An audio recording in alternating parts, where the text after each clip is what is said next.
क्या आपने कभी सोचा है, एक ऐसा ग्रंथ भी है जिसे सुनने मात्र से भय, बाधाएं और नकारात्मक ऊर्जा दूर हो सकती है। एक ऐसा दिव्य पाठ जिसे सदियों से ऋषि, संत और भक्त माँ की कृपा पाने के लिए करते आ रहे हैं। ये वही दिव्य ग्रंथ है, दुर्गा सप्तशती। ये पवित्र पाठ मार्कंडेय पुराण का महत्वपूर्ण भाग है और इसमें देवी माँ दुर्गा की अद्भुत शक्ति और उनके द्वारा असुरों के विनाश की दिव्य कथाएं वर्णित है। दुर्गा सप्तशती में कुल 13 अध्याय और 700 श्लोक हैं और हर अध्याय माँ की एक अलग लीला, शक्ति और संदेश को प्रकट करती है। इसीलिए इस विशेष श्रृंखला में हम आपके लिए लेकर आए हैं दुर्गा सप्तशती के सभी 13 अध्याय। यहाँ आप सुनेंगे मधु और कैटभ का वध, महिषासुरमर्दिनी की दिव्य कथा, चंडमुंड और रक्त बीज का विनाश, शुंभ निशुंभ का अंत और माँ दुर्गा की अद्भुत महिमा। इन अध्यायों का पाठ केवल एक कथा नहीं है, ये शक्ति, भक्ति और आत्मबल का जागरण है। कहा जाता है, जो भक्त श्रद्धा से दुर्गा सप्तशती का पाठ या श्रवण करता है, उसके जीवन से संकट, भय और बाधाएं स्वतः दूर होने लगती हैं और माँ की कृपा उसके जीवन में प्रकाश भर देती है। तो आइए श्रद्धा और भक्ति के साथ माँ दुर्गा के इस दिव्य पाठ की शुरुआत करते हैं। जय माता दी। ओम नमः चंडिकाय नमः। प्राचीन काल की बात है, एक समय ऐसा आया जब संसार में अज्ञान और मोह का अंधकार फैलने लगा। राजा सूरत, जो कि एक महान और न्यायप्रिय राजा थे, अपने ही शत्रुओं द्वारा पराजित होकर अपने राज्य से दूर वन में चले गए। उसी वन में एक वैश्य, जिसका नाम समाधि था, अपने परिवार द्वारा त्याग दिए जाने के कारण दुखी और चिंतित होकर भटक रहा था। दोनों ही व्यक्ति अपने जीवन के दुख और मोह से व्याकुल थे। उन्हें समझ नहीं आ रहा था कि सब कुछ जानते हुए भी मनुष्य मोह और दुख में क्यों फंस जाता है। इसी प्रश्न का उत्तर पाने के लिए वह दोनों महान ऋषि मेधा के आश्रम में पहुँचे। ऋषि मेधा ने उनकी व्यथा सुनी और उन्हें समझाया कि यह सब माया का प्रभाव है। यह वही दिव्य शक्ति है जो पूरे ब्रह्मांड को संचालित करती है और यही शक्ति माँ दुर्गा की शक्ति है। तब ऋषि मेधा ने देवी की महान लीला की कथा सुनानी शुरू की। उन्होंने बताया कि सृष्टि के आरंभ में पूरा ब्रह्मांड जल से भरा हुआ था। उस समय भगवान विष्णु अनंत शेषनाग की शैया पर योग निद्रा में विश्राम कर रहे थे। उसी समय भगवान विष्णु के कानों के मैल से 2 भयंकर असुर उत्पन्न हुए। उनका नाम था मधु और कैटभ। ये दोनों असुर अत्यंत शक्तिशाली थे। उनकी शक्ति और अहंकार दिन प्रतिदिन बढ़ती जा रही थी। कुछ समय बाद उन्होंने सृष्टि के रचयिता भगवान ब्रह्मा को देख लिया। ब्रह्मा जी उस समय कमल के आसन पर बैठकर सृष्टि की रचना कर रहे थे। मधु और कैटभ ब्रह्मा जी को मारने के लिए आगे बढ़े। ब्रह्मा जी ने देखा कि भगवान विष्णु गहरी योग निद्रा में है और इन असुरों का सामना करना उनके लिए असंभव है। तब उन्होंने उस महान शक्ति का स्मरण किया जो भगवान विष्णु की आंखों में योग निद्रा बनकर विराजमान थी। ब्रह्मा जी ने उस देवी की स्तुति की। उन्होंने कहा, हे देवी, आप ही इस सृष्टि की आदि शक्ति हैं, आप ही ज्ञान हैं, आप ही बुद्धि हैं और आप ही वह शक्ति हैं जो देवताओं की रक्षा करती हैं। आपकी कृपा के बिना कोई भी देवता अपना कार्य नहीं कर सकता। ब्रह्मा जी की प्रार्थना सुनकर देवी प्रकट हुई। उन्होंने भगवान विष्णु की योग निद्रा को समाप्त किया। जैसे ही योग निद्रा समाप्त हुई, भगवान विष्णु जाग उठे। उन्होंने देखा कि 2 भयंकर असुर ब्रह्मा जी पर आक्रमण करने के लिए तैयार हैं। तब भगवान विष्णु मधु और कैटभ से युद्ध करने लगे। यह युद्ध बहुत ही भयंकर था। हजारों वर्षों तक दोनों असुर भगवान विष्णु से युद्ध करते रहे, लेकिन देवी की माया के कारण मधु और कैटभ के मन में अहंकार उत्पन्न हो गया। वह अपने आप को बहुत शक्तिशाली समझने लगे। अहंकार में आके उन्होंने भगवान विष्णु से कहा, हम तुमसे प्रसन्न हैं, तुम हमसे कोई भी वरदान मांग सकते हो। भगवान विष्णु मुस्कुराए और उन्होंने कहा, यदि तुम मुझ पर प्रसन्न हो तो मुझे यही वरदान दो कि मैं तुम्हारा वध कर सकूं। असुर अपने अहंकार में इस बात को समझ ही नहीं पाए। लेकिन उन्होंने एक शर्त रखी। उन्होंने कहा कि उनका वध केवल उस स्थान पर हो सकता है जहाँ चारों ओर जल ना हो। उस समय पूरा ब्रह्मांड जल से भरा हुआ था। तब भगवान विष्णु ने अपनी महान शक्ति का प्रयोग किया। उन्होंने दोनों असुरों को अपने विशाल जंघा पर उठाया और वहीं उनका वध कर दिया। इस प्रकार देवी की कृपा और भगवान विष्णु की शक्ति से मधु और कैटभ का अंत हुआ। इस कथा में हमने ये शिक्षा मिलती है कि जब भी संसार में अज्ञान, अहंकार और अधर्म बढ़ता है, तब देवी की शक्ति संतुलन स्थापित करने के लिए प्रकट होती है। माँ दुर्गा की कृपा से देवताओं की रक्षा होती है और धर्म की विजय होती है। इसीलिए भक्त श्रद्धा और भक्ति से देवी की स्तुति करते हैं। जय माता दी। अध्याय 2, देवी का प्राकट्य। जब भी संसार में अधर्म बढ़ता है और धर्म संकट में पड़ जाता है, तब ब्रह्मांड की दिव्य शक्तियाँ संतुलन स्थापित करने के लिए प्रकट होती हैं। ऐसे ही एक अद्भुत कथा है माँ की दिव्य शक्ति के प्राकट्य की। बहुत समय पहले एक अत्यंत शक्तिशाली असुर था जिसका नाम था महिषासुर। महिषासुर ने कठोर तपस्या करके भगवान ब्रह्मा को प्रसन्न किया। जब ब्रह्मा जी उसके सामने प्रकट हुए तो महिषासुर ने उनसे एक वरदान मांगा। उसने कहा कि कोई भी देवता या असुर उसे पराजित ना कर सके। ब्रह्मा जी ने उसे ये वरदान दे दिया, लेकिन ये वरदान ही संसार के लिए संकट बन गया। महिषासुर अत्यंत अहंकारी हो गया। उसने अपनी विशाल सेना के साथ देवताओं पर आक्रमण कर दिया। देवताओं और असुरों के बीच भयंकर युद्ध हुआ, लेकिन महिषासुर की शक्ति और वरदान के कारण देवताओं को पराजय का सामना करना पड़ा। स्वर्ग का राजा इंद्र और अन्य देवता स्वर्ग से निकाल दिए गए। महिषासुर ने स्वर्ग पर अधिकार कर लिया और स्वयं को तीनों लोकों का स्वामी घोषित कर दिया। अब देवता अत्यंत दुखी और चिंतित थे। वह सभी मिलकर भगवान ब्रह्मा के पास गए। फिर वे ब्रह्मा जी के साथ भगवान विष्णु और भगवान शिव के पास पहुँचे। देवताओं ने अपने दुख और अपमान की कथा सुनाई।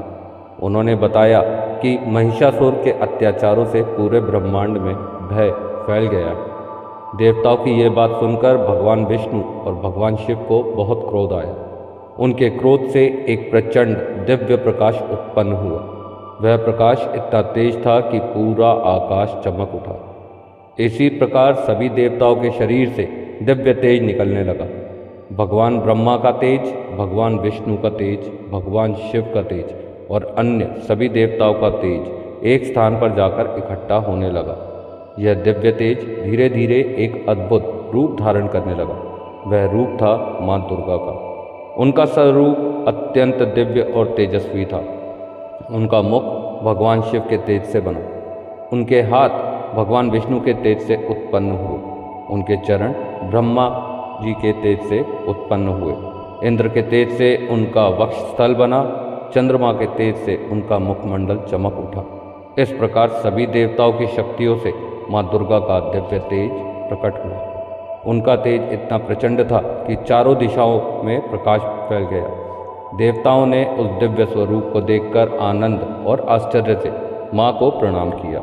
इसके बाद देवताओं ने माँ को अपने अपने दिव्य अस्त्र प्रदान किए। भगवान विष्णु ने माँ को त्रिशूल दिए। भगवान विष्णु ने सुदर्शन चक्र दिया। इंद्र ने वज्र प्रदान किया। वरुण ने शंख दिया। अग्निदेव ने एक दिव्य शक्ति प्रदान की।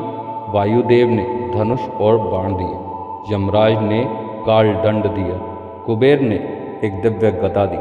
हिमालय पर्वत ने माँ को एक शक्तिशाली सिंह दिया जो उनका वाहन बना। अब माँ दुर्गा सिंह पर सवार होकर अत्यंत दिव्य और तेजस्वी दिखाई दे रही थी। उनकी गर्जना से पूरा ब्रह्मांड गूंज उठा। उनकी शक्ति देखकर देवताओं का साहस लौट आया। देवताओं ने माँ की स्तुति की। उन्होंने कहा, हे देवी, आप ही इस ब्रह्मांड की आदि शक्ति हैं।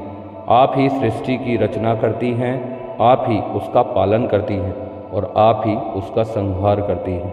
आपके बिना कोई भी देवता अपना कार्य नहीं कर सकता। देवताओं की प्रार्थना सुनकर माँ दुर्गा ने उन्हें आश्वासन दिया। उन्होंने कहा कि वे महिषासुर का अंत करेंगी और देवताओं को उनका स्थान पुनः वापस दिलाएंगी। इसके बाद माँ दुर्गा युद्ध के लिए तैयार हो गई। उनकी गर्जना से आकाश और पृथ्वी कांप उठे। देवताओं के हृदय में आशा और साहस की नई किरण जाग उठी। उधर महिषासुर को जब देवी के प्रकट होने का समाचार मिला तो वह अत्यंत क्रोधित हो उठा। उसे वह विश्वास नहीं था कि कोई स्त्री उसे युद्ध में पराजित कर सकती है, लेकिन वह ये नहीं जानता था कि यह कोई साधारण स्त्री नहीं बल्कि संपूर्ण ब्रह्मांड की आदिशक्ति है। यहीं से शुरू होती है देवी और महिषासुर के बीच महान युद्ध की कथा, और इस प्रकार देवी का दिव्य प्राकट्य हुआ जो अधर्म के अंत और धर्म की विजय का प्रतीक बना। माँ दुर्गा की कृपा सदैव अपने भक्तों की रक्षा करती है। जय माता दी। अध्याय 3 महिषासुर की सेना का नाश। जब माँ दुर्गा का दिव्य प्राकट्य हुआ तब उनके तेज और शक्ति से पूरा ब्रह्मांड आलोकित हो उठा। उनका स्वरूप इतना तेजस्वी था कि देवताओं के हृदय में आशा की किरण जाग उठी। देवताओं ने समझ लिया कि अब अधर्म का अंत निश्चित है। उधर असुरों के राजा महिषासुर को जब देवी के प्रकट होने का समाचार मिला तो वह क्रोध से भर उठा। उसने तुरंत अपनी विशाल सेना को युद्ध के लिए तैयार होने का आदेश दिया। महिषासुर की सेना अत्यंत विशाल थी। उसमें असंख्य राक्षस, दानव और शक्तिशाली योद्धा थे। उनके सेनापति भी अत्यंत बलवान और भयानक थे। महिषासुर ने अपनी प्रमुख सेनापतियों को देवी पर आक्रमण करने का आदेश दिया। कुछ ही क्षणों में असुरों की विशाल सेना युद्ध भूमि की ओर बढ़ने लगी। धरती उनके कदमों से कांप उठी और आकाश उनके युद्धनाद से गूंजने लगा। लेकिन माँ दुर्गा पूर्ण शांति और आत्मविश्वास के साथ अपने सिंह पर विराजमान थी। उनके चेहरे पर दिव्य तेज था। उनकी आंखों में अडिग साहस चमक रहा था। जैसे ही असुरों की सेना देवी के सामने पहुंची, युद्ध आरंभ हो गया। असुरों की सेना ने चारों ओर से देवी को घेर लिया, लेकिन देवी दुर्गा अडिग और निर्भीक खड़ी रही। उन्होंने अपने धनुष से तेज गति से बाण चलाने शुरू किए। उनके बाणों से असंख्य असुर एक साथ गिरने लगे। देवी के त्रिशूल, चक्र और गदा के प्रहार से असुरों की सेना में भय और भगदड़ मच गई। उनके सिंह ने भी असुरों को भयंकर आक्रमण किया। सिंह की गर्जना से युद्ध भूमि कांप उठी। वह असुरों को पकड़कर चारों ओर फेंकने लगा। देवी के प्रत्येक अस्त्र में अद्भुत दिव्य शक्ति थी। जब देवी ने अपना चक्र चलाया तो वह आकाश में घूमता हुआ अनेक असुरों का संहार करता चला गया। जब उन्होंने अपना त्रिशूल उठाया तो उनके प्रहार से असुरों की पूरी पंक्तियां नष्ट हो गई। युद्ध इतना भयंकर था कि धरती रक्त से लाल हो गई। असुरों के अनेक सेनापति देवी से युद्ध करने के लिए आगे आए। उन्होंने देवी पर भयंकर आक्रमण किए, लेकिन देवी की शक्ति के सामने वे टिक नहीं पाए। कुछ ही समय में देवी ने उनके सभी प्रयासों को विफल कर दिया। असुरों की सेना धीरे धीरे कमजोर पड़ने लगी, लेकिन महिषासुर के सैनिक फिर भी लगातार युद्ध करते रहे। तब देवी ने क्रोधित होकर एक भयंकर गर्जना की। उनकी गर्जना से पूरा आकाश गूंज उठा। इस गर्जना के साथ देवी की शक्ति और भी प्रबल हो गई। उन्होंने अपने अस्त्र की वर्षा शुरू कर दी। उनके बाणों और अस्त्रों से असुरों की सेना का तेजी से विनाश होने लगा। देवी का सिंह युद्ध भूमि में चारों ओर दौड़ रहा था। वह असुरों को पकड़कर अपने पंजों और दांतों से टुकड़े टुकड़े कर रहा था। देवी की इस दिव्य लीला को देखकर देवता अत्यंत प्रसन्न हुए। वह आकाश से देवी पर पुष्प वर्षा करने लगे। देवताओं ने माँ की स्तुति करनी शुरू कर दी। उधर असुरों की सेना में भय फैलने लगा। वह समझ गए थे कि देवी की शक्ति के सामने उनकी कोई भी चाल नहीं चल सकती। धीरे धीरे महिषासुर की सेना नष्ट होने लगी। युद्ध भूमि में असुरों का विनाश हो रहा था और देवी की विजय सुनिश्चित होती जा रही थी। इस प्रकार माँ ने अपनी दिव्य शक्ति से महिषासुर की विशाल सेना का संहार कर दिया। देवताओं ने माँ दुर्गा की स्तुति करते हुए कहा, हे देवी, आप ही इस संसार की रक्षा करने वाली शक्ति हैं। आपकी कृपा से ही धर्म की विजय होती है। इस अध्याय की कथा से हमें ये सीख मिलती है कि जब भी अधर्म और अहंकार बढ़ता है तब दिव्य शक्ति प्रकट होकर धर्म की रक्षा करती है। माँ दुर्गा की शक्ति हमेशा अपने भक्तों की रक्षा करती है और उन्हें हर संकट से बचाती है। जय माता दी। अध्याय 4 महिषासुर का वध। जब माँ दुर्गा ने अपनी दिव्य शक्ति से महिषासुर की विशाल सेना का विनाश कर दिया, तब युद्ध भूमि में असुरों के बीच भय और निराशा फैल गई। चारों ओर असुरों के पराजित सैनिक पड़े थे और देवी दुर्गा अपने सिंह पर अत्यंत तेजस्वी और अडिग खड़ी थी। उनके तेज से पूरा आकाश आलोकित हो रहा था। देवता आकाश से इस अद्भुत दृश्य को देख रहे थे और उन्हें विश्वास हो गया था कि अब अधर्म का अंत निकट है। लेकिन असुरों का राजा महिषासुर अब भी जीवित था। जब उसे यह समाचार मिला कि उसकी विशाल सेना देवी के हाथों नष्ट हो चुकी है, तो वह क्रोध से भर उठा। उसका अहंकार अब भी उसे यह विश्वास दिला रहा था कि कोई भी शक्ति उसे पराजित नहीं कर सकती। क्रोध में भरकर महिषासुर स्वयं युद्ध भूमि की ओर बढ़ा। उसका रूप अत्यंत विशाल और भयंकर था। वह एक विशाल भैंसे के रूप में देवी के सामने प्रकट हुआ। उसकी गर्जना इतनी प्रचंड थी कि पृथ्वी और आकाश कांप उठे। उसने अपने विशाल सिंगों से पर्वतों को उखाड़कर फेंक दिया और धरती को रौंदने लगा। लेकिन माँ दुर्गा बिल्कुल शांत और अडिग थी। उन्होंने अपने सिंह को आगे बढ़ाया और महिषासुर का सामना किया। युद्ध आरंभ हो गया। महिषासुर ने अपनी पूरी शक्ति से देवी पर आक्रमण किया। वह कभी भैंसे का रूप धारण करता तो कभी अचानक एक विशाल सिंह बन जाता। कभी वह हाथी का रूप ले लेता और अपने विशाल दांतों से देवी पर हमला करता। उसकी यह मायावी शक्ति युद्ध को और भी भयंकर बना रही थी। लेकिन देवी दुर्गा उसकी हर चाल को समझ रही थी। उन्होंने अपने धनुष से तेज गति से बाण चलाए। उनके बाण महिषासुर के शरीर को घायल करने लगे। फिर देवी ने अपना चक्र चलाया जो आकाश में घूमता हुआ महिषासुर पर प्रहार करने लगा। लेकिन महिषासुर बार बार अपना रूप बदलकर फिर से युद्ध करने लगता। तब देवी ने क्रोधित होकर एक भयंकर गर्जना की। उनकी गर्जना से पूरा ब्रह्मांड गूंज उठा। देवी ने अपना पाश फेंका और महिषासुर को भैंसे के रूप में बांध लिया। लेकिन उसने तुरंत अपना रूप बदल लिया और फिर से देवी पर हमला कर दिया। अब युद्ध अपने चरम पर पहुंच चुका था। देवी ने क्रोध में अपना त्रिशूल उठाया। उन्होंने महिषासुर को भूमि पर गिरा दिया। जैसे ही महिषासुर अपने भैंसे के रूप से बाहर निकलकर मनुष्य का रूप लेने लगा, उसी क्षण देवी ने अपने त्रिशूल से उसके हृदय पर प्रहार किया। महिषासुर जोर से गर्जना करता हुआ भूमि पर गिर पड़ा और उसी क्षण उसका अंत हो गया। महिषासुर के मरते ही युद्ध भूमि में शांति छा गई।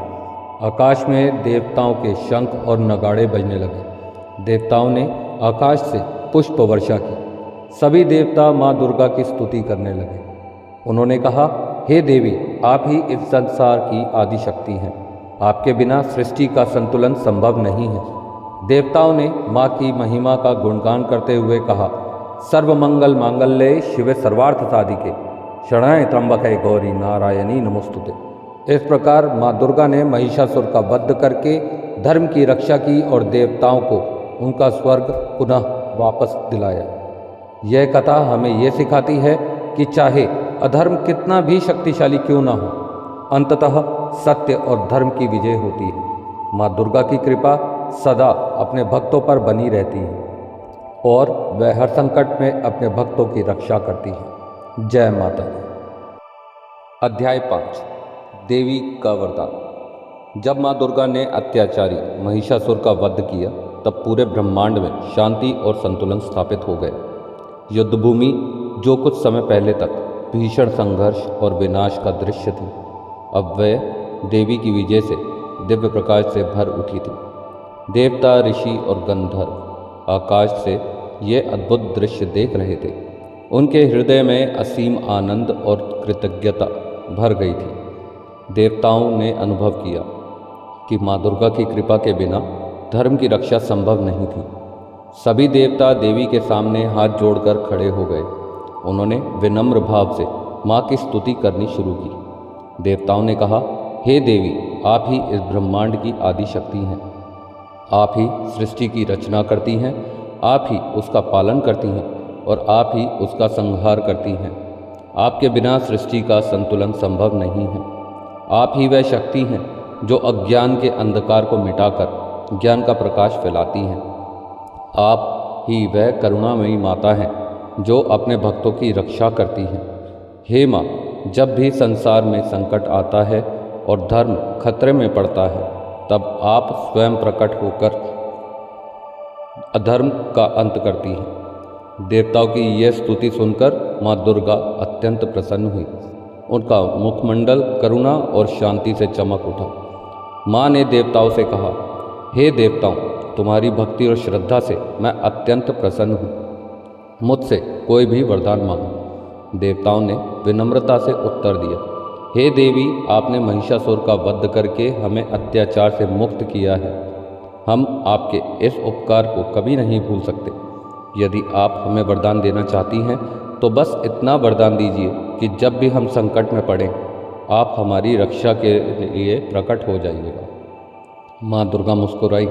उन्होंने देवताओं की प्रार्थना स्वीकार कर ली। माँ ने कहा, हे देवताओं, जब भी संसार में अधर्म बढ़ेगा और जब भी मेरे भक्त सच्चे मन से मुझे स्मरण करेंगे, मैं उनकी सहायता करने के लिए निश्चित रूप से प्रकट होंगी। जो भी व्यक्ति श्रद्धा और भक्ति से मेरी स्तुति करेगा और मेरी कथा सुनेगा, उसके जीवन के सभी दुख को दूर करूंगी, उसके सभी संकट समाप्त करूंगी और उसे सुख, शांति और समृद्धि प्राप्त करूंगी। माँ ने यह भी कहा, जो भक्त नवरात्रि के पवित्र दिनों में मेरी उपासना करेगा, उसे विशेष कृपा प्राप्त होगी। उसके जीवन में सफलता और मंगल ही मंगल होगा। देवी के इन वचनों को सुनकर देवता अत्यंत प्रसन्न हो गए। उन्होंने फिर से माँ दुर्गा को प्रणाम किया। देवताओं ने कहा, हे माँ, आपकी कृपा से ही यह संसार सुरक्षित है। आप ही हमारी रक्षक हैं, आप ही हमारी शक्ति हैं। माँ दुर्गा ने देवताओं को आशीर्वाद दिया। इसके बाद माँ धीरे धीरे अपने दिव्य स्वरूप में अंतर्ध्यान हो गए। देवता अपने अपने लोकों में लौट गए और स्वर्ग में फिर से शांति और व्यवस्था स्थापित हो गई। इस प्रकार माँ दुर्गा ने देवताओं को वरदान देकर यह आश्वासन दिया कि वह सदैव अपने भक्तों की रक्षा करेंगी। इस अध्याय की कथा से हमें यह सीख मिलती है कि सच्ची श्रद्धा और भक्ति से देवी की कृपा अवश्य प्राप्त होती है। जो व्यक्ति सच्चे मन से माँ का स्मरण करता है, माँ उसकी हर कठिनाइयों को दूर करती हैं और उसके जीवन को सुख और शांति से भर देती हैं। माँ दुर्गा की कृपा हम सभी पर बनी रहे। जय माता दी। अध्याय 6, धूम्रलोचन का वध। महिषासुर के वध के बाद देवताओं को फिर से स्वर्ग प्राप्त हो गया और कुछ समय तक ब्रह्मांड में शांति और संतुलन बना रहा। लेकिन अधर्म की शक्तियाँ फिर से अपना प्रभाव फैलाने लगी। उस समय दो अत्यंत शक्तिशाली असुर थे, शुंभ और निशुंभ। ये दोनों असुर अत्यंत अहंकारी और बलशाली थे। उन्होंने कठोर तपस्या करके अनेक वरदान प्राप्त कर लिए थे। उनकी शक्ति इतनी बढ़ गई कि उन्होंने देवताओं पर आक्रमण कर दिया। देवताओं को पराजित करके उन्होंने स्वर्ग पर अधिकार कर लिया। देवताओं के सभी अधिकार और संपत्तियां अब शुंभ और निशुंभ के पास चली गई। देवता फिर से संकट में पड़ गए। उसी समय एक दिन शुंभ और निशुंभ के दूतों ने एक अद्भुत दृश्य देखा। उन्होंने एक दिव्य और तेजस्वी स्त्री को देखा जो हिमालय पर्वत पर विराजमान थी। वह स्त्री अत्यंत सुंदर और अलौकिक तेज से भरी हुई थी। वह कोई और नहीं बल्कि माँ दुर्गा थी। दूतों ने वापस जाकर शुंभ और निशुंभ को देवी के सौंदर्य और तेज का वर्णन किया। उन्होंने कहा, हे स्वामी, हमने ऐसी दिव्य स्त्री पहले कभी नहीं देखी। उनका सौंदर्य और तेज पूरे ब्रह्मांड को आलोकित कर रहा है। यह सुनकर शुंभ और निशुंभ के मन में अहंकार और लालसा जाग उठी। उन्होंने सोचा कि ऐसी दिव्य स्त्री उनकी ही रानी होनी चाहिए। इसलिए उन्होंने अपना एक दूत देवी के पास भेजा। दूत ने देवी के सामने जाकर कहा, हे देवी, मेरे स्वामी शुंभ और निशुंभ तीनों लोकों के स्वामी हैं। सभी देवताओं की संपत्तियां और दिव्य वस्तुएं अब उनके पास है। इसलिए आप जैसी सुंदर और तेजस्वी स्त्री उन्हीं की रानी बनने के योग्य है। आप उनके पास चलिए और उनकी रानी बन जाइए। देवी ने शांत स्वर में दूत की बात सुनी, फिर मुस्कुराते हुए बोली, मैंने बचपन में एक प्रतिज्ञा की थी। मैं केवल उसी व्यक्ति से विवाह करूंगी जो मुझे युद्ध में पराजित कर सके। दूत ने यह उत्तर सुना और वापस जाकर सब कुछ शुंभ और निशुंभ को बता दिया। यह सुनकर दोनों असुर अत्यंत क्रोधित हो गए। उन्होंने तुरंत अपने सेनापति धूम्रलोचन को आदेश दिया, जाओ उस स्त्री को बलपूर्वक हमारे पास ले आओ। यदि वह विरोध करे तो उसे और उसके साथियों को नष्ट कर दो। धूम्रलोचन एक अत्यंत शक्तिशाली असुर था। वह अपनी विशाल सेना के साथ देवी की ओर बढ़ा। जब वह देवी के सामने पहुंचा तो उसने घमंड से कहा, हे स्त्री, मेरे स्वामी शुंभ और निशुंभ तुम्हें अपने महल बुला रहे हैं। शांति से उनके साथ चलो, वरना तुम्हें बलपूर्वक ले जाया जाएगा। देवी ने शांत स्वर में उत्तर दिया, यदि तुम्हारे स्वामी मुझे बलपूर्वक ले जाना चाहते हैं तो पहले उन्हें मुझे युद्ध में पराजित करना होगा। यह सुनकर धूम्रलोचन क्रोधित हो उठा। उसने तुरंत देवी पर आक्रमण करने का आदेश दिया। जैसे ही वह देवी की ओर बढ़ा, माँ दुर्गा ने सिर्फ एक प्रचंड हुंकार किया। देवी की उस दिव्य हुंकार की शक्ति से धूम्रलोचन क्षण भर में भस्म हो गया। उसकी पूरी सेना यह देखकर भयभीत हो गई, लेकिन देवी का सिंह अब भी युद्ध के लिए तैयार था। सिंह ने असुरों की सेना पर आक्रमण कर दिया। उसकी गर्जना से पूरा युद्ध क्षेत्र कांप उठा। सिंह ने अब असुरों को पकड़कर अपने पंजों और दांतों से नष्ट करना शुरू कर दिया। कुछ ही समय में धूम्रलोचन की पूरी सेना नष्ट हो गई। इस प्रकार माँ दुर्गा ने सिर्फ अपनी दिव्य शक्ति से धूम्रलोचन का वध कर दिया। यह समाचार जब शुंभ और निशुंभ तक पहुंचा तब वे और भी क्रोधित हो गए, लेकिन उन्हें यह भी समझ में आने लगा कि यह कोई साधारण स्त्री नहीं, बल्कि एक अद्भुत और दिव्य शक्ति है। यहीं से शुरू होती है देवी और असुरों के बीच और भी भयंकर युद्ध की कथा। इस अध्याय की कथा हमें यह सिखाती है कि देवी की शक्ति के सामने अहंकार और अधर्म एक क्षण भी नहीं टिक सकते। माँ दुर्गा सदैव धर्म की रक्षा करती हैं और अपने भक्तों को हर संकट से बचाती हैं। जय माता दी। अध्याय 7, चंड और मुंड का वध। जब असुर सेनापति धूम्रलोचन का वध हो गया और उसकी पूरी सेना नष्ट हो गई, तब यह समाचार असुरों के राजा शुंभ और निशुंभ तक पहुंचा। यह सुनकर दोनों असुर अत्यंत क्रोधित हो उठे। उन्हें विश्वास नहीं हो रहा था कि उनकी ऐसी शक्तिशाली सेना और सेनापति का वध एक स्त्री कर सकती है, लेकिन उनका अहंकार अब भी कम नहीं हुआ। उन्होंने तुरंत अपने सबसे दो भयानक और शक्तिशाली सेनापतियों को बुलाया। उनका नाम था चंड और मुंड। ये दोनों असुर अत्यंत क्रूर और भयंकर योद्धा थे। उनकी विशाल सेना असंख्य राक्षसों और दानवों से भरी हुई थी। शुंभ और निशुंभ ने उन्हें आदेश दिया, जाओ उस स्त्री को पकड़कर हमारे सामने ले आओ। यदि वह विरोध करे तो उसे और उसके साथियों को तुरंत नष्ट कर दो। चंड और मुंड अपनी विशाल सेना के साथ देवी की ओर बढ़ने लगे। जब वे हिमालय के उस पर्वत पर पहुँचे जहाँ देवी विराजमान थी, तो उन्होंने एक अद्भुत दृश्य देखा। माँ दुर्गा अपने सिंह पर विराजमान थी। उनका स्वरूप अत्यंत तेजस्वी और शांत था। उनके चारों ओर दिव्य प्रकाश फैल रहा था, लेकिन चंड और मुंड के हृदय में अहंकार और क्रूरता भरी हुई थी।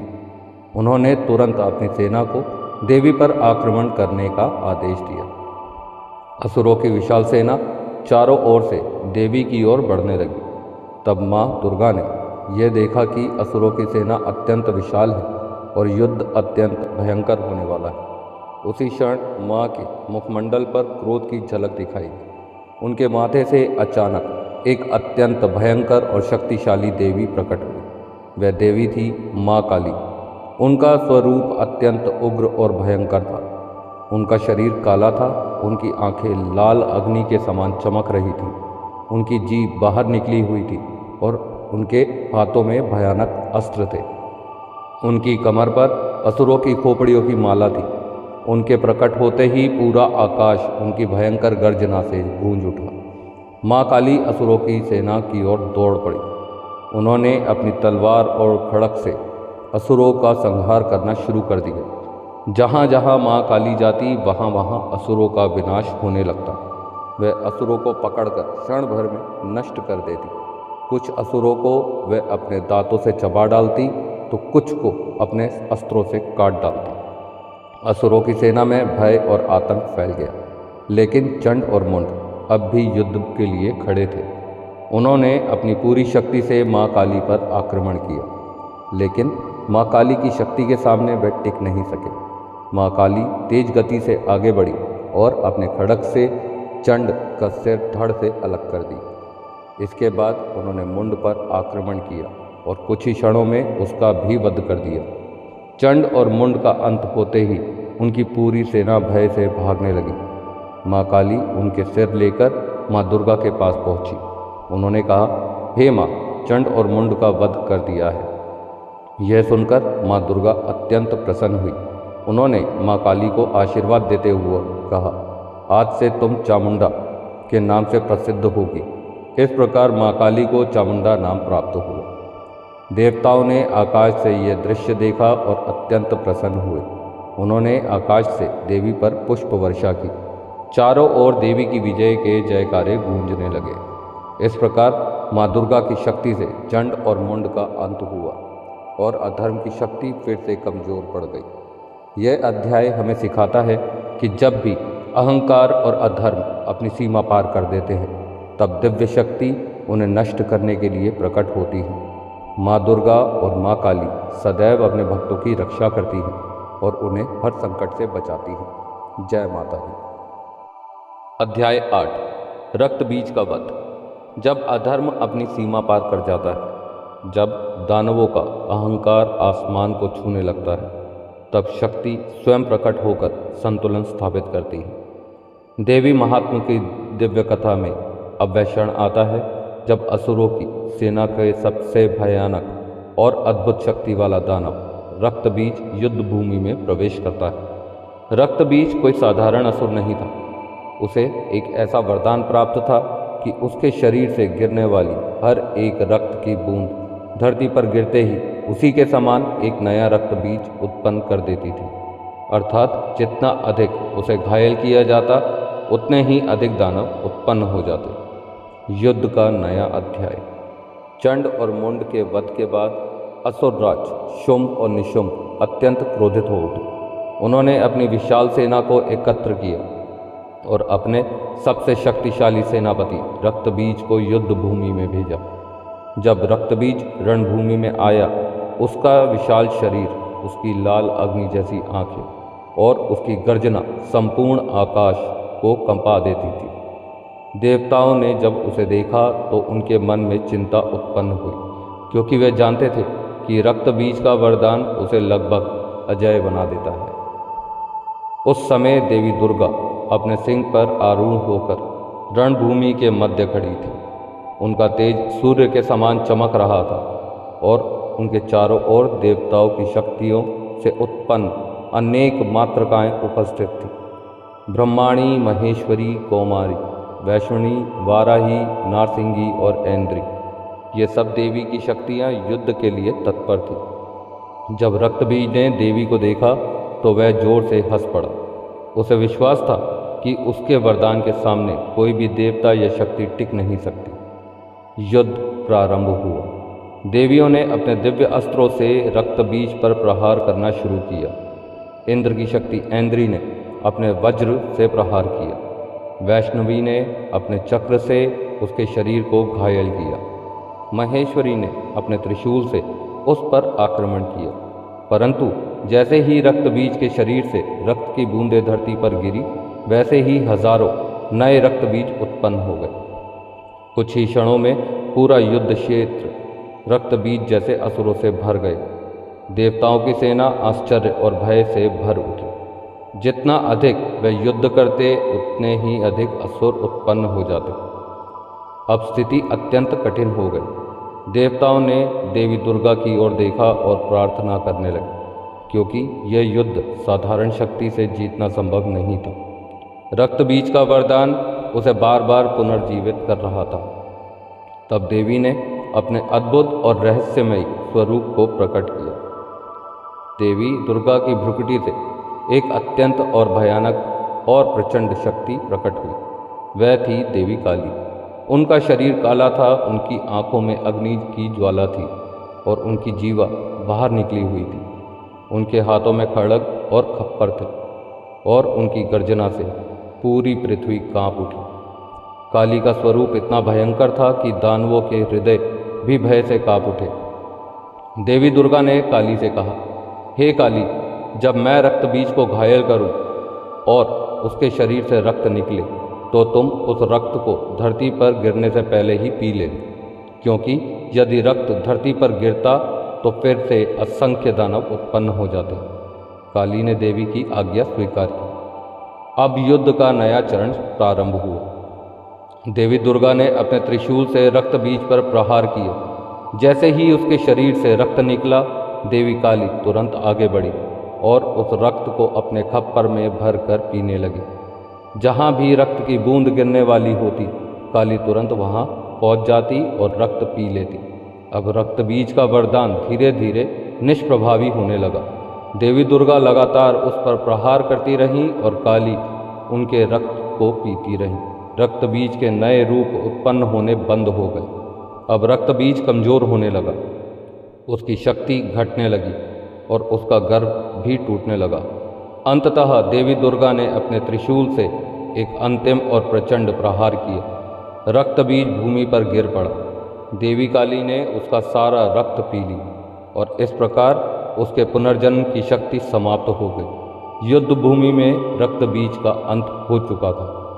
रक्त बीज के वध के साथ ही असुरों की सेना भयभीत होकर भागने लगी। देवताओं ने आकाश से फूलों की वर्षा की। उन्होंने देवी दुर्गा और काली की स्तुति और जय घोष किया। पूरा आकाश गूंज उठा, जय माँ दुर्गा, जय माँ काली। रक्त बीज केवल एक दानव नहीं था, वह प्रतीक था मनुष्य के भीतर जन्म लेने वाले नकारात्मक विचारों का। जैसे रक्त बीज की हर बूंद एक नया दानव उत्पन्न करती थी, वैसे ही एक नकारात्मक विचार अनेक और विचारों को जन्म देता है। लेकिन जब मन में देवी की शक्ति जागृत होती है तो वह इन विचारों को जड़ से समाप्त कर देती है। इस प्रकार देवी की दिव्य शक्ति और बुद्धिमता से रक्त बीज जैसे भयानक असुर का अंत हुआ। परंतु युद्ध अभी समाप्त नहीं हुआ था, क्योंकि असुर राज शुंभ और निशुंभ अभी भी जीवित थे और उनका क्रोध अब और भी बढ़ चुका था। अगले अध्याय में हम सुनेंगे देवी और दानवों के बीच होने वाली और भी भयानक युद्ध की कथा। तब तक माँ दुर्गा की कृपा आप सब पर बनी रहे। जय माता दी। अध्याय 9, शुंभ की सेना का नाश।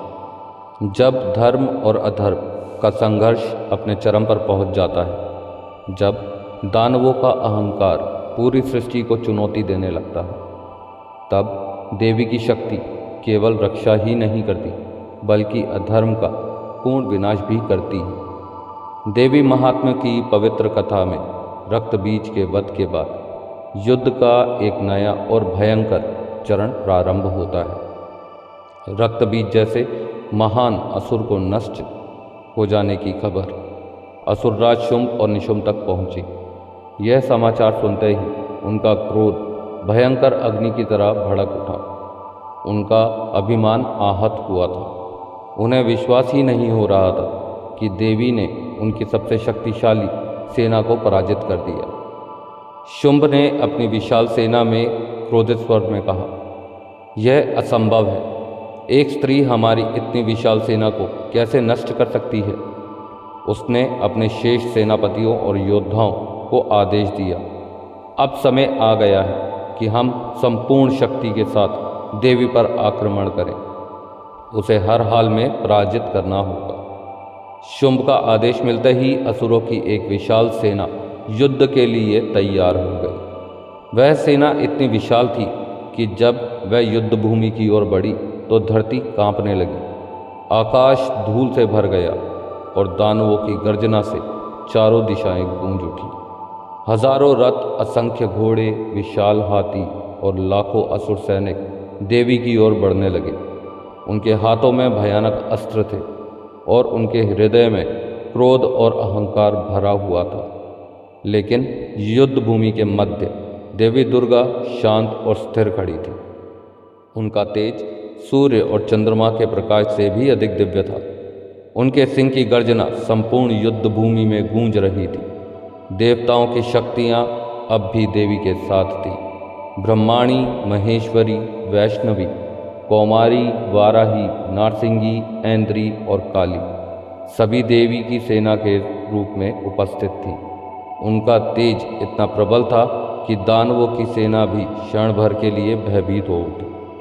अचानक शंखनाद हुआ। युद्ध प्रारंभ हो चुका था। दानवों की सेना एक साथ देवी पर टूट पड़ी। उनके तीरों और अस्त्रों की वर्षा आकाश को ढकने लगी, लेकिन देवी और उनकी शक्तियां अडिग खड़ी रही। देवी ने अपने धनुष से असंख्य बाण छोड़े। उनके बाण बिजली की गति से दानवों की सेना को भेदने लगे। अब देवी की दिव्य शक्तियां युद्ध में सक्रिय हो गई। ब्रह्माणी ने अपने कमंडल से पवित्र जल छिड़का, जिससे अनेक दानव कमजोर हो गए। महेश्वरी ने अपने त्रिशूल से भयानक प्रहार किए। वैष्णवी ने अपने सुदर्शन चक्र से दानवों के सिर काट डाले। कुमारी ने अपनी शक्ति से असंख्य दानवों को पराजित किया। वाराही ने अपने दांतों और गदा से दानवों को धाराशायी कर दिया। नारसिंगी की गर्जना इतनी प्रचंड थी कि दानव भय से कांप उठे, और देवी काली अपनी खड़ग से दानवों के संहार करती रही, रणभूमि में विचरण कर रही थी। युद्ध इतना भयानक था कि पृथ्वी कांपने लगी। आकाश में अस्त्रों की चमक बिजली की तरह दिखाई दे रही थी। दानवों के रथ टूट रहे थे, घोड़े गिर रहे थे और असुर सैनिक चारों ओर बिखर रहे थे। देवी का सिंह भी युद्ध भूमि में कूद पड़ा। उसकी गर्जना और शक्ति से असंख्य दानव भयभीत होकर भागने लगे। धीरे धीरे देवी की शक्तियाँ के सामने दानवों की सेना कमजोर पड़ने लगी। उनके सबसे बड़े योद्धा भी देवी के अस्त्रों के सामने टिक नहीं पाए। जहाँ जहाँ देवी की दृष्टि पड़ती, वहाँ वहाँ दानवों का विनाश हो जाता। काली की भयंकर हंसी और सिंह की गर्जना असुरों के हृदय में भय भर रही थी। कुछ ही समय में वह विशाल सेना जो गर्व से और अहंकार से सामने आई थी, अब बिखरने लगी। अनेक दानव मारे गए और अनेक भयभीत होकर भागने लगे। रणभूमि पर देवी की विजय स्पष्ट दिखाई देने लगी। जब शुंभ और निशुंभ ने अपनी विशाल सेना को पराजित होते देखा, तो उनका क्रोध और भी बढ़ गया। उनके लिए ये केवल युद्ध नहीं था, ये उनके अभिमान की लड़ाई थी। अब उन्होंने निर्णय लिया कि वह स्वयं युद्ध भूमि में उतरेंगे। इस अध्याय की कथा केवल एक युद्ध की कहानी नहीं, यह हमें यह सिखाती है कि जब मनुष्य के भीतर अहंकार और अधर्म की सेना बढ़ने लगती है, तो उसे पराजित करने के लिए आंतरिक शक्ति की आवश्यकता होती है। देवी की शक्तियाँ हमारे भीतर की सकारात्मक ऊर्जा का प्रतीक हैं। जब हम विश्वास और भक्ति के साथ देवी की शरण लेते हैं, तो कोई भी नकारात्मक शक्ति हम पर विजय प्राप्त नहीं कर सकती। इस प्रकार देवी दुर्गा और उनकी दिव्य शक्तियों ने शुंभ की विशाल सेना का विनाश कर दिया। परंतु युद्ध का सबसे निर्णायक चरण अभी शेष था, क्योंकि अब स्वयं निशुंभ और शुंभ देवी से युद्ध करने वाले थे। आने वाले अध्यायों में ये महान युद्ध अपने चरम तक पहुँचेगा। तब तक माँ दुर्गा की कृपा हम सब पर बनी रहे। जय माता दी। अध्याय 10 निशुंभ का वध। जब अधर्म और अहंकार अपने चरम पर पहुंच जाता है, जब दानव अपनी शक्ति के मद में सत्य को चुनौती देते हैं, तब देवी की दिव्य शक्ति उस अहंकार को नष्ट कर धर्म की स्थापना करती है। देवी महात्मा की इस पवित्र कथा में अब वह क्षण आता है जब युद्ध अपने निर्णायक मोड़ पर पहुंचता है। शुंभ की विशाल सेना का नाश हो चुका था। असंख्य दानव युद्ध भूमि में पराजित होकर गिर चुके थे, लेकिन असुरराज शुंभ और उसका भाई निशुंभ अब भी जीवित थे। वे दोनों अत्यंत शक्तिशाली और अहंकारी दानव थे। उनके लिए ये युद्ध केवल विजय का प्रश्न नहीं था, बल्कि उनके अभिमान की रक्षा का प्रश्न बन चुका था। जब निशुंभ ने अपनी सेना को पराजित होते देखा, तो उसका क्रोध भयानक रूप से भड़क उठा। उसकी आंखें अग्नि की तरह लाल हो गई। उसका विशाल शरीर क्रोध से कांपने लगा। उसने अपनी सेना के बचे हुए योद्धाओं से कहा, अब बहुत हो चुका, अब मैं स्वयं उस देवी का अंत करूंगा। इतना कहकर निशुंभ अपने विशाल रथ पर सवार होकर युद्ध भूमि की ओर बढ़ा। उसके हाथों में शक्तिशाली अस्त्र थे और उसके हृदय में अहंकार और प्रतिशोध की आग जल रही थी।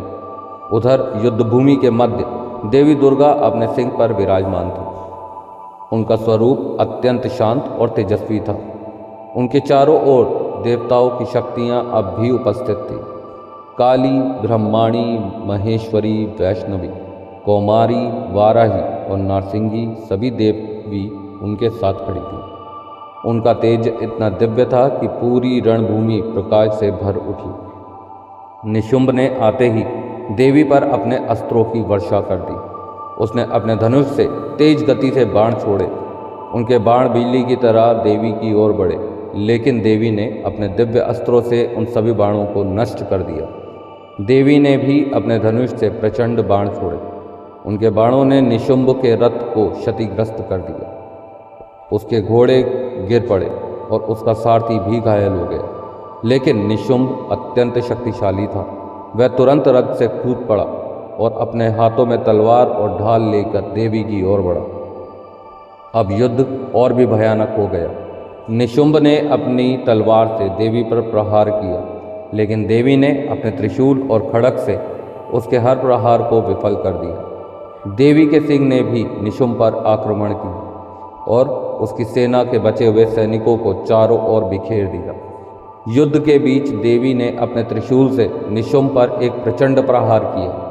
त्रिशूल उसकी छाती में धंस गया और अब वह कुछ क्षणों के लिए भूमि पर गिर पड़ा, लेकिन निशुंभ तुरंत उठ खड़ा हुआ।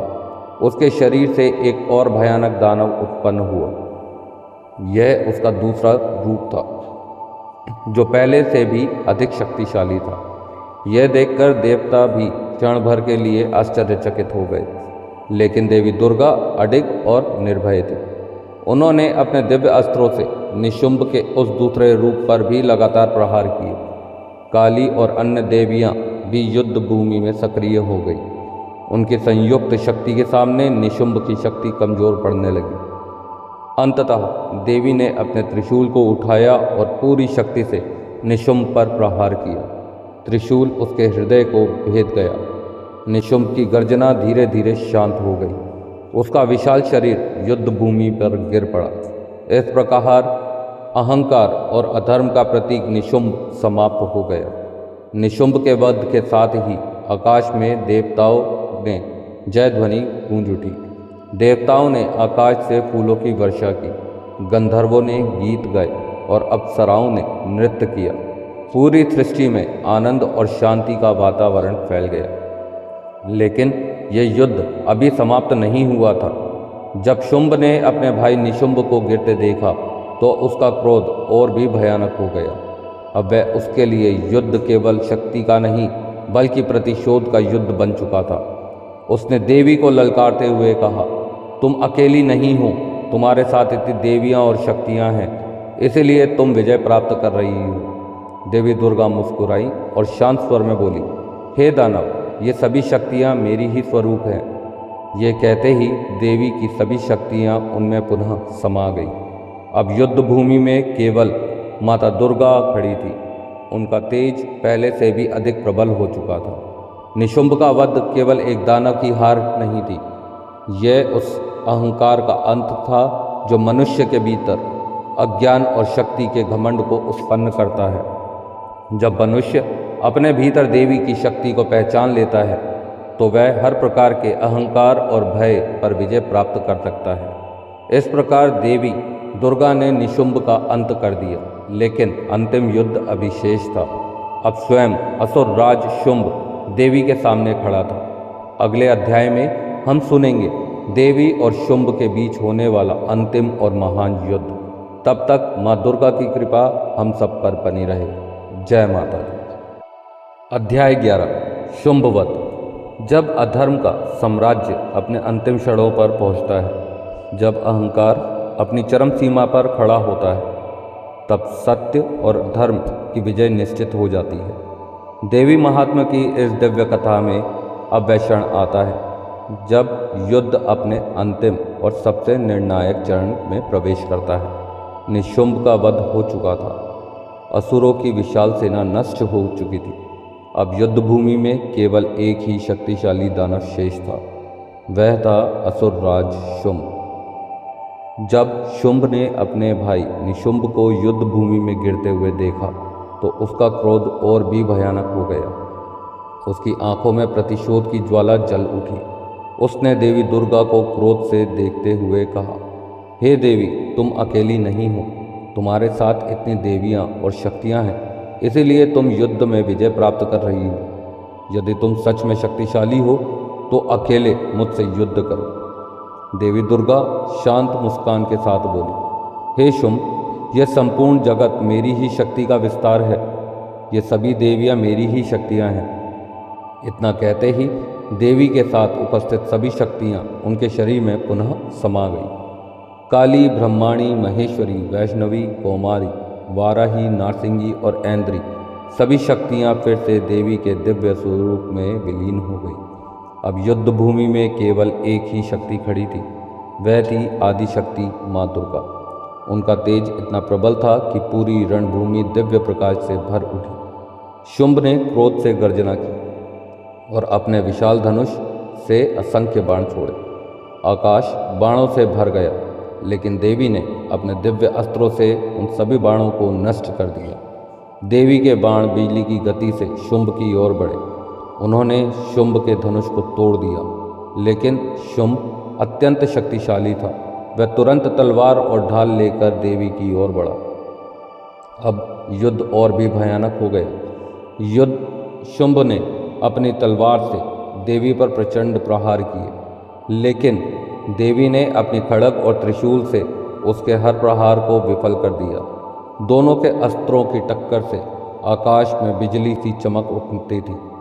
धरती कांप रही थी और देवता आकाश से इस महान युद्ध के साक्षी हो रहे थे। युद्ध इतना भयंकर हो गया कि शुंभ अचानक आकाश में उड़ गया। उसने देवी को पकड़ लिया और आकाश में ही उनसे युद्ध करने लगा। देवी भी अपनी दिव्य शक्ति से आकाश में पहुंच गई।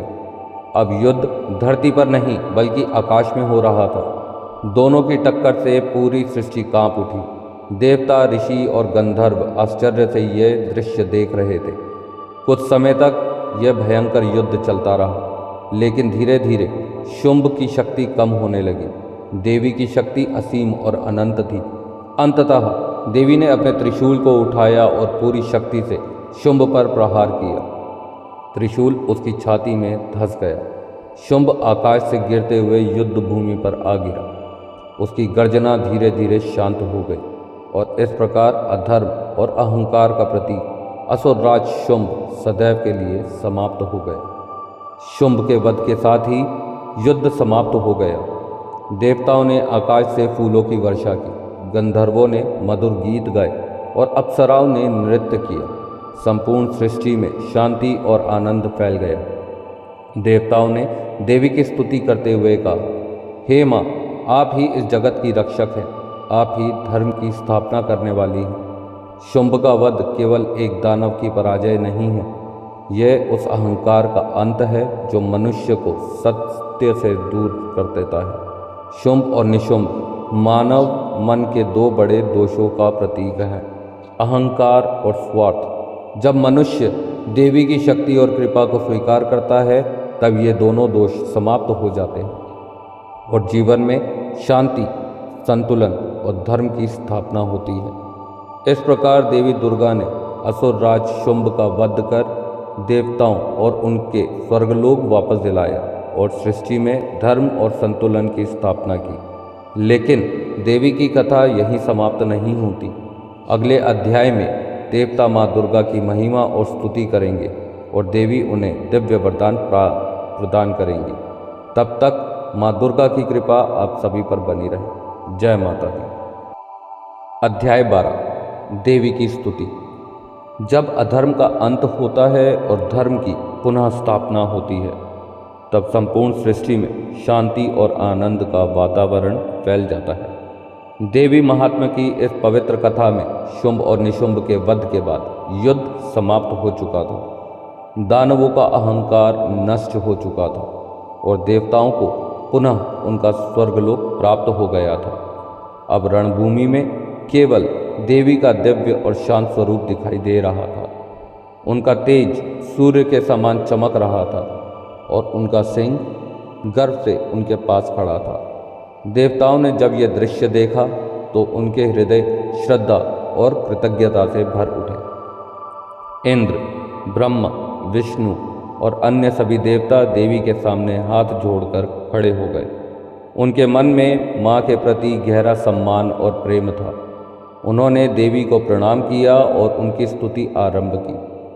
उनकी आवाज़ में भक्ति थी, उनके शब्दों में कृतज्ञता थी। देवताओं ने कहा, हे जगत की आदि शक्ति, आप ही इस संपूर्ण सृष्टि की जननी हैं। आप ही वह शक्ति हैं जो संसार का सृजन करती हैं, उसका पालन करती हैं और आवश्यकता पड़ने पर अधर्म का नाश भी करती हैं। हे देवी, आपके बिना यह संसार एक क्षण भी अस्तित्व में नहीं रह सकता। देवताओं ने आगे कहा, हे माँ, आप ही बुद्धि के रूप में मनुष्य के हृदय में वास करती हैं। आप ही श्रद्धा के रूप में भक्ति को जन्म देती हैं। आप ही लक्ष्मी के रूप में समृद्धि और सौभाग्य प्रदान करती हैं। आप ही शक्ति के रूप में साहस और पराक्रम देती हैं। और जब संसार में अज्ञान और अधर्म बढ़ जाता है तो आप दुर्गा बनकर उसका विनाश करती हैं। देवताओं ने देवी की महिमा का वर्णन करते हुए कहा, हे माँ, आप ही पृथ्वी की स्थिरता के रूप में हैं। आप ही जल में शुद्धता के रूप में हैं। आप ही अग्नि में ऊर्जा के रूप में हैं। आप ही वायु में जीवन के रूप में हैं और आकाश में अनंतता के रूप में हैं। संपूर्ण सृष्टि में आपकी ही शक्ति व्याप्त है। देवताओं ने कहा, हे माँ, जब मनुष्य भय और संकट में घिर जाता है तब वह आपकी शरण में आता है और आप एक करुणामयी माता की तरह उसकी रक्षा करती हैं। जो भी मनुष्य सच्चे मन से आपकी भक्ति करता है, आप उसे कभी निराश नहीं करती। आप उसके जीवन के अंधकार को प्रकाश से भर देती हैं। देवताओं की स्तुति सुनकर देवी का हृदय प्रसन्न हो गया। उनके चेहरे पर मधुर मुस्कान दिखाई देने लगी। उनकी करुणा और दया संपूर्ण सृष्टि पर बरसने लगी। देवी केवल युद्ध की शक्ति नहीं है, वह करुणा और प्रेम की मूर्ति है। वह अपने भक्तों को सदैव आशीर्वाद देती है। देवताओं ने कहा, हे माँ, जब भी संसार में दानवों और अधर्म की शक्ति बढ़ेगी तब आप पुनः अवतार लेकर संसार की रक्षा करेंगी। आप ही हमारी रक्षक है और आप ही हमारी आशा है। देवताओं की यह स्तुति श्रद्धा और भक्ति से भरी हुई थी।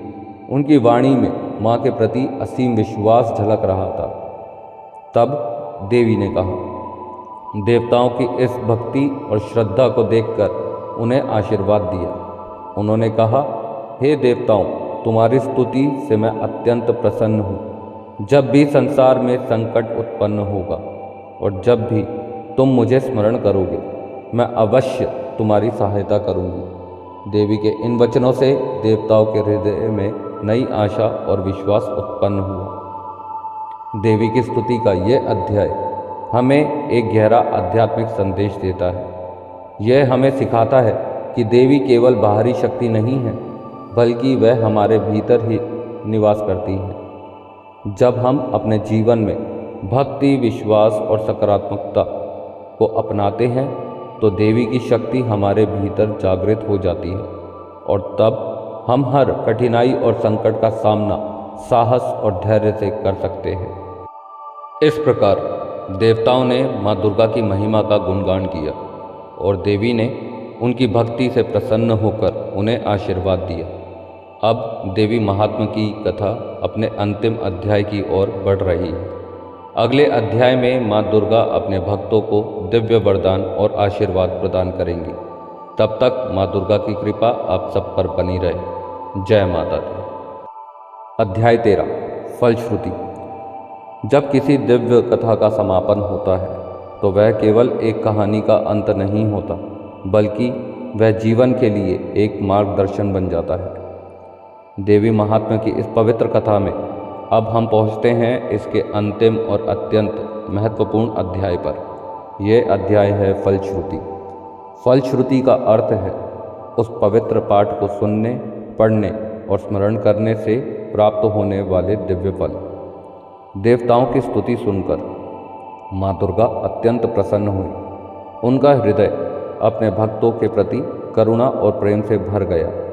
तब देवी ने देवताओं से कहा, हे देवताओं, तुमने मेरी जो स्तुति की है उससे मैं अत्यंत प्रसन्न हूँ। मैं तुम्हें और इस संसार के सभी प्राणियों को अपना आशीर्वाद प्रदान करती हूँ। देवी के शब्दों में माँ का स्नेह और करुणा झलक रही थी। देवी ने आगे कहा, जब भी संसार में कोई मनुष्य सच्चे मन से मेरी इस महिमा का पाठ करेगा या इसे श्रद्धा से सुनेगा तो मैं उसकी रक्षा अवश्य करूँगी। जो व्यक्ति भक्ति और विश्वास के साथ दुर्गा सप्तशती का पाठ करता है उसके जीवन से भय और संकट दूर हो जाते हैं। जो भी मनुष्य संकट के समय मेरा स्मरण करेगा मैं उसे हर प्रकार के भय से मुक्त कर दूंगी। चाहे वह युद्ध का संकट हो, प्राकृतिक आपदा हो, रोग का भय हो या जीवन में कोई कठिन परिस्थिति, मेरी कृपा से वह सब दूर हो जाएगा। देवी का यह वचन संपूर्ण सृष्टि के लिए आशा और विश्वास का संदेश था। जो मनुष्य श्रद्धा और भक्ति के साथ मेरी कथा का पाठ करता है उसके जीवन में समृद्धि, शांति और सौभाग्य का आगमन होता है। उसका परिवार सुखी रहता है और उसके जीवन में सकारात्मक ऊर्जा का प्रवाह बना रहता है। देवी ने यह भी कहा कि जो व्यक्ति नवरात्रि जैसे पवित्र अवसरों पर दुर्गा सप्तशती का पाठ करता है उसे विशेष फल प्राप्त होता है। नवरात्रि देवी की आराधना का सबसे पवित्र समय माना जाता है। इन दिनों में यदि कोई भक्त श्रद्धा और भक्ति के साथ दुर्गा सप्तशती का पाठ करता है तो माँ दुर्गा उस पर विशेष कृपा बरसाती हैं। देवी ने कहा, जो भक्त नवरात्रि के दौरान मेरी इस कथा का स्मरण करेगा उसके जीवन में अज्ञान और दुख कभी नहीं आएंगे। देवी ने अपने भक्तों को आश्वासन देते हुए कहा, जो व्यक्ति भय और चिंता से घिरा हुआ है यदि वह सच्चे मन से मेरा स्मरण करता है तो मैं उसे साहस और शक्ति प्रदान करूंगी। उसके जीवन का अंधकार प्रकाश में बदल जाएगा। देवी ने कहा कि दुर्गा सप्तशती का पाठ केवल भौतिक लाभ के लिए नहीं बल्कि यह आत्मा की शुद्धि के लिए है। जो कोई व्यक्ति इस पवित्र कथा को सुनता या पढ़ता है तो उसके भीतर भक्ति और सकारात्मकता का जन्म होता है। धीरे धीरे उसका मन शांत और स्थिर होने लगता है और वह जीवन के सच्चे अर्थ को समझने लगता है। माँ दुर्गा केवल शक्ति की देवी नहीं है, वह करुणा और प्रेम की भी मूर्ति है। वह अपने भक्तों की रक्षा एक स्नेहमयी माता की तरह करती है। जो भी भक्त सच्चे मन से उन्हें पुकारता है माँ उसकी पुकार अवश्य सुनती है। उनकी कृपा से असंभव कार्य भी संभव हो जाता है। इस प्रकार दुर्गा सप्तशती का यह पवित्र कथा हमें यह सिखाती है कि जीवन में चाहे कितनी भी कठिनाइयाँ क्यों ना आए, यदि हमारे हृदय में विश्वास और भक्ति है तो हम हर संकट पर विजय प्राप्त कर सकते हैं। देवी की शक्ति सदैव हमारे साथ रहती है। हमें केवल उसे पहचानने और स्वीकार करने की आवश्यकता होती है। इस प्रकार दुर्गा सप्तशती के 13 अध्यायों की यह दिव्य कथा पूर्ण होती है। यह केवल एक धार्मिक ग्रंथ नहीं है बल्कि यह जीवन के लिए साहस, विश्वास और धर्म का मार्गदर्शन है। माँ दुर्गा की कृपा सदैव हम सभी पर बनी रहे। हमारे जीवन से भय, दुख और अज्ञान दूर हो और हमारे हृदय में भक्ति, शांति और शक्ति का प्रकाश फैले। आइए अंत में माँ दुर्गा का स्मरण करते हुए कहें, जय माता दी, जय माँ दुर्गा, जय आदिशक्ति।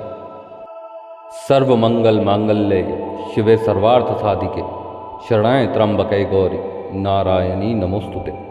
ओम शांति शांति शांति।